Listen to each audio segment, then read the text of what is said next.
Welcome to Draw Process. I'm Ike. This is where I draw pages of my comic every week and process about the techniques I'm using and my development as an artist in becoming my practice of this art form in the way that I do it. So I say the practice of my art. I'm working out the roughs, the panel. So I know Farah here. This is the big figure with a big word balloon. She has a lot to say. I'm going for an up angle. The camera's looking up at her. And then I was playing with, do I stop the panel there or do I let it show Sun, who would be right here in view, perhaps? So I chose to show his face, his reaction, and make this a very long panel. If this long panel, that's this long narrow panel that shows, the word balloon, her, and then him beneath that, if this had no perspective on it, if she appeared flat and he appeared flat, if the camera wasn't looking up at them here, then this would be a much more boring image. And I think there's something to not only, let's say, the lines and composition of a panel guiding the eye, moving the eye left, right, or, from up to down. Sometimes even in the reverse, you might go down to up or right to left. But the sense of perspective on the panel will draw the eye too. But even on the paper, it's very weird to think of that, but your eye position appears to be very low, which gives a weight to things that are down there, like down low on the paper. It feels like you are down there looking up, down near the bottom of that panel.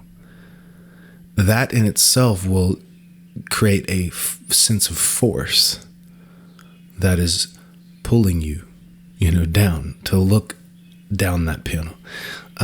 That's how I feel about it, that there's almost like an invisible force that draws you near where the camera is positioned, draws you down towards eye level of where that camera would be. But regardless, it's more interesting to have some perspective on that shot and not have it simply be flat. With these last panels, we have the commander guy, Bori. He's standing there, looking distrusting, maybe getting a little bit upset with her. She tells him to wait. And in that panel, we see Farah and Sun crowded to the left, while his sword in his hands there, his figure is very large. It's taking up a lot of space. This is a rather extreme perspective. You might see this in a Western, where it's a camera right over the hip, showing the hand above the pistol. It's that kind of shot that I'm sort of setting up there. Then we have an establishing shot, a little bit of words back and forth in what space is left on this page. And for the last panel, it's a talking head, and I chose to literally make it a talking head. We will just see her head and a bit of her shoulders with no background. It will just stay white behind her and around her there. This page is another example of a page that doesn't have great flow. I'm not focused on prioritizing, maximizing flow from panel to panel or through the page. This is leaning towards, as I've said, maybe in the last video, more content to make it heftier, meatier, put more in to one page. So there's quite a few panels here. I'm still using some variety and composition. There is a sense of the top half of the page kind of feeling like a group, and then the bottom half, they're more grouped and more similar.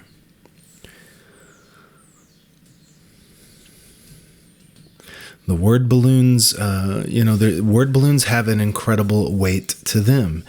The eye might, almost out of habit, jump from open space in a word balloon, from oval, from balloon to balloon to balloon, and skip the art. So even better if the position of balloons requires you to glance over art on your way to the next balloon. Here, I did not do that. There's no word balloons lower on this panel to bring you down. I'm just gonna have to hope that they look down and see this art.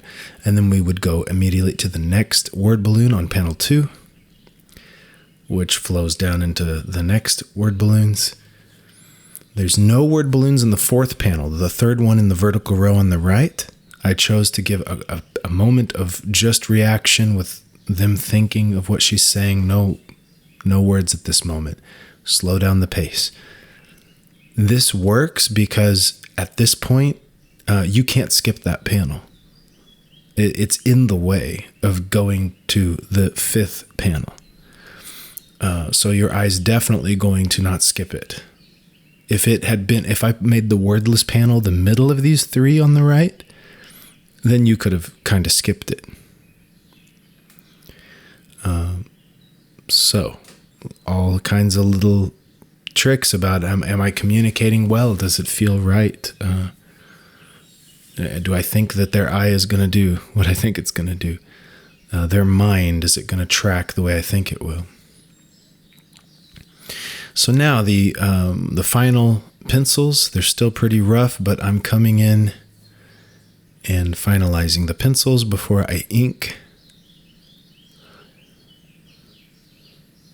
I worry less about the finding the shadows in terms of actual limiters, edges, actual lines I'm going to use, and I'm scribbling more in just shading. I'm just trying to scribble in values of generally where would the shadows feel like they are, and then when it comes to inking, I will make the final choices of where to put the shadows and how to execute them. So I try to keep a certain amount of improvisation in every step of the process. My inking has plenty of it. This even does, and obviously the rough pencils do. So everything has some of that.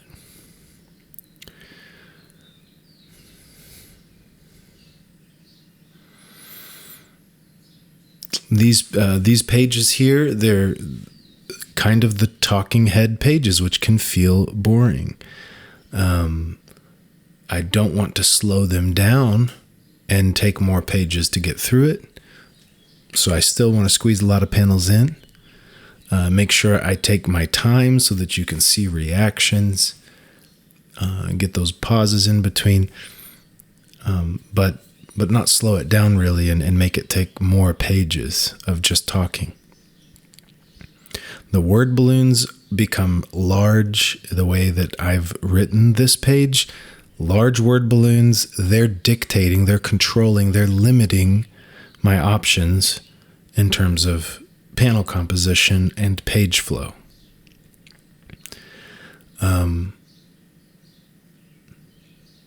There's lots of ways to do it here. If I were to do this again, maybe I would take these 2 word balloons that are on the left and put one on the left, top left, and then one more bottom right, and put them on either side of this guy, one on the side, one on the other side, and moved them to more the center. But I also didn't want to show the guy on his left. There's a 3rd guy over there. I don't want him in the shot. I don't want word balloons to just cover people up in awkward ways. So that's partly how I'm making my choices here. Now we have an even more extreme up angle, as you can see. Now I went with that high of an angle because it's more interesting, but I did want to create, I didn't want the men behind her to be the same height or similar in height. I didn't want to have to draw all of them. I wanted her to pop in height above them, and I wanted her to be more prominent on the panel than them. So by having it be an up angle, it guarantees that happens.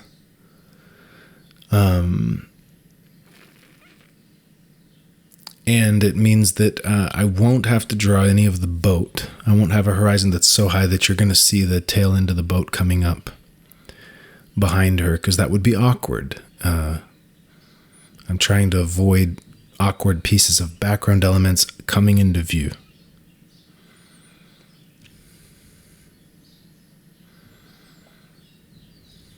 And yeah, to me, this is what drawing comics is. It's the rough pencils of laying out the pages, and then it's finalizing these forms in a rough way.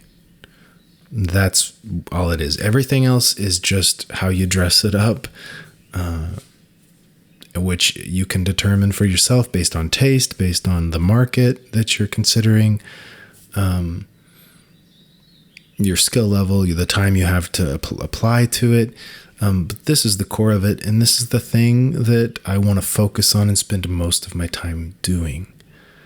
So I can go for complicated, challenging camera angles and big shots with lots of stuff in them. I can do all of that and be happy to do it because it's part of the roughs phase that I'm most interested in. But I have to execute the finished lines in a way that is fast. That makes and the coloring and everything, I've got to execute that quickly so that the main focus, the main amount of time I spend is on this part of it. Because to me, this is the storytelling. This is what I like. If I were to write a novel and I work out the entire story and I write it out where it makes sense, and then I have to go back and edit that and make it pretty, maybe I've got to make it and match some Shakespearean style or something. That just feels like busy work. The writing of the story, the coming up of it, is where it feels good. That's where the creativity's happening. And then the rest can feel like busy work. And sure, I'll do that for a paycheck.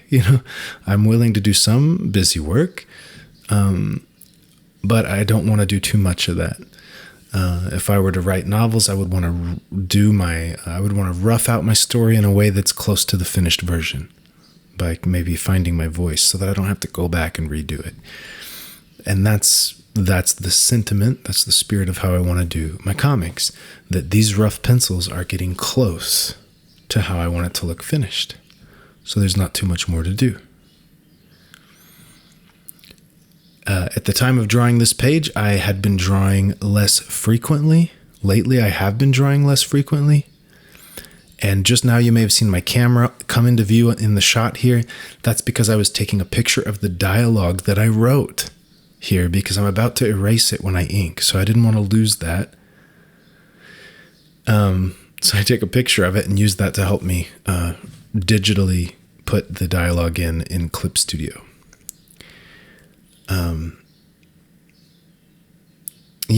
So less time lately to draw. So the confidence, the amount of mistakes or erasing I need to do is going up some in executing these pages. But that's okay. I'm still putting in the time, putting in the work, maintaining my basic responsibility, my agreement to do a page a week and make one of these videos every week. And that's important, to set out with a goal of what you're going to do, a realistic one that is good for you, that you tell people about. You define who you are, who you want to be, and how you're going to work towards being that person. And you develop a culture for yourself. It's not simply a list of things you're going to do because you've agreed to do this hard work. It's really like self-actualizing in a way. It's defining, figuring out who you want to be, who you say you're going to be. and you make that testable. There's behaviors, there's things you have to do when you say that's who you are. And if you make it unverifiable, then you're not gonna. There's no accountability. You're gonna cheat when you don't feel like doing something. But when you make it clear, you are able to see the results, see if you are able, if you're succeeding, instead of being afraid of finding out what you're made of, what your struggles or challenges might be. You'll be confronted with them. And that is the moment where you can grow, where you can develop and improve. But you have to be confronted with it. And you can only be confronted with it when you set up an experiment, when you set yourself up to be confronted with it. By self-activating, by defining, by stating, declaring who you are, what you're going to do. So that's definitely important, and I set this up over 2 years ago. This habit, this goal.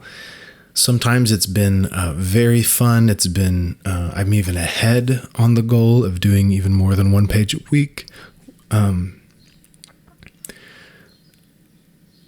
sometimes I'm doing more drawing, more anatomy studying, and just generally more motivated and excited and focused on this. And that does seem to help. But it ebbs and flows. There's also times like lately where it's approaching summer. I've been busy with kids and like losing power for a week from a storm. All kinds of things that business stuff I'm working on that it changes my energy and attention on the art. But that doesn't mean I get to stop because I've set out for who I'm going to be. If I didn't have this practice that I developed, that I said I'm going to do, then I wouldn't even be making this video right now. Because at this time, the video was supposed to come out this morning, but I at least want it to come out the same day. So I'm going to do it today. And so I'm sitting here doing this in the afternoon of the day it posts. When otherwise I would have said, it can wait. I'll do it tomorrow.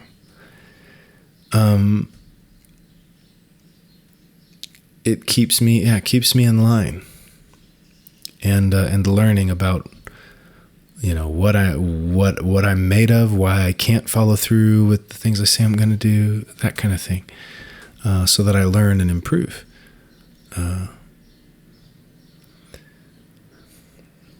So I'm glad I have this practice at a time like this, that I have to just keep plowing ahead, even if I'm not as excited. I am getting close to the end of the book. I have a convention next weekend. I'm going to be teaching at that and meeting a lot of people, and that will probably raise my excitement level, get me plugged in again with what I'm doing here. And this book is almost finished, and that's going to add excitement when I can get this in print, sell the actual physical book, talk about the physical book, share it with people, and write and draw, start drawing and writing the next story. That's going to be exciting and motivating. But again, I can't live off of motivation, off of these things that are external. I have to self-motivate by defining what's important to me and sticking to it. That's difficult when life changes, when you're presented with changes in life, whether that's like work schedule or literally your career, what job you have, family changes, family schedule changes, whatever it is, health. When you enter different transition periods that might be big or small, you're going to be, your habits, your routines, what you do will be challenged. And good to prepare for that. build a strong foundation for when it's hard. You don't do that for when it's easy.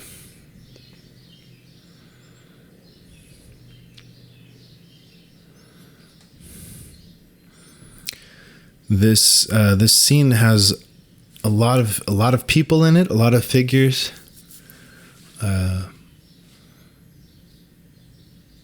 There's and a lot of panels that I'm squeezing into a page. So you're getting a very strange or interesting mix of like the size of figures.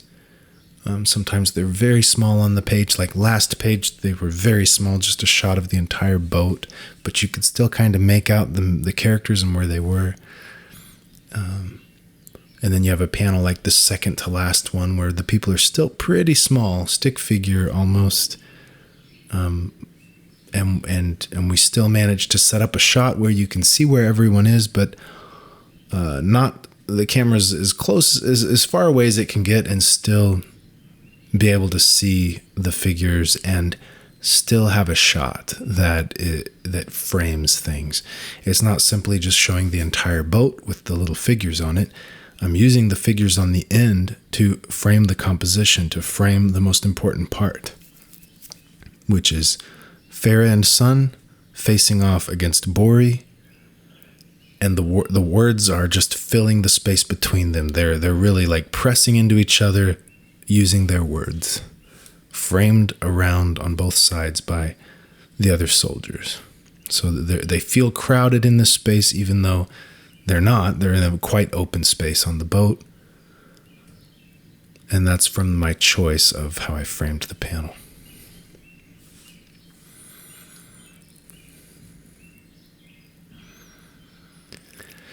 Yeah, so I'll stick with this, at least to the end of this episode 2, this second story arc. I get through the next, I can't remember now, maybe 20 pages, 15 pages, but I get through that. And then that will wrap up this one. I might take a little break and retool, come up with new routines for the next story arc and how I'm going to approach that. And that's exciting. That's fun.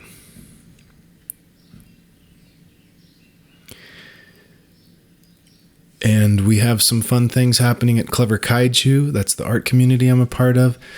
We are about to make a big announcement on an art book. So that'll be next weekend, start of June. And so I'll mention that again in a future video. Maybe put it in the description for the video. But that's exciting to get that out. And that's the biggest new thing we're doing right now at Clever Kaiju, but lots to do for this convention.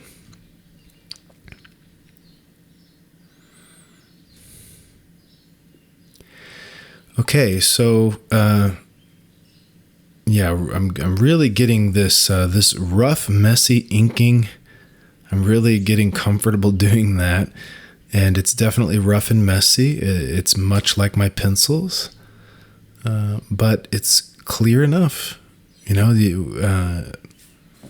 It looks hand drawn for sure, but that's really I'm getting comfortable with it, and I can go from pretty loose pencils into that.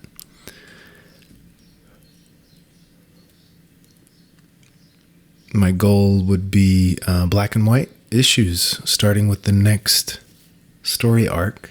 That'll probably be, maybe I'll even go with a short story kind of format, probably black and white.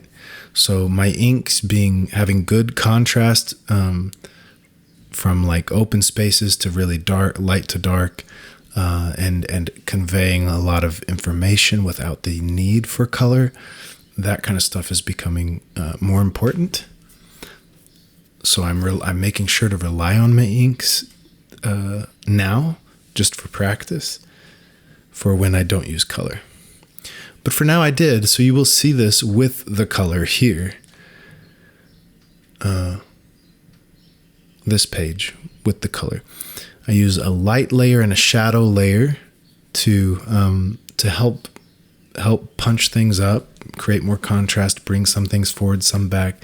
light the figures, and that's applied in addition to the inking that's also helping with that, just to help a bit.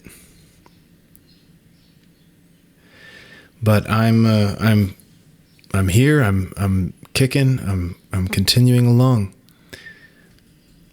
and we'll get this book out. Quite an accomplishment. I can easily forget, because I'm just plugging away on what I've said I've got to do, and then I can easily forget just how much work goes into this, just how much of an accomplishment it is to get out a book, especially one that's like 90 pages like this. I bolded a few words to create, sort of accentuate them, emphasize these words, and it helps break up a boring block of text.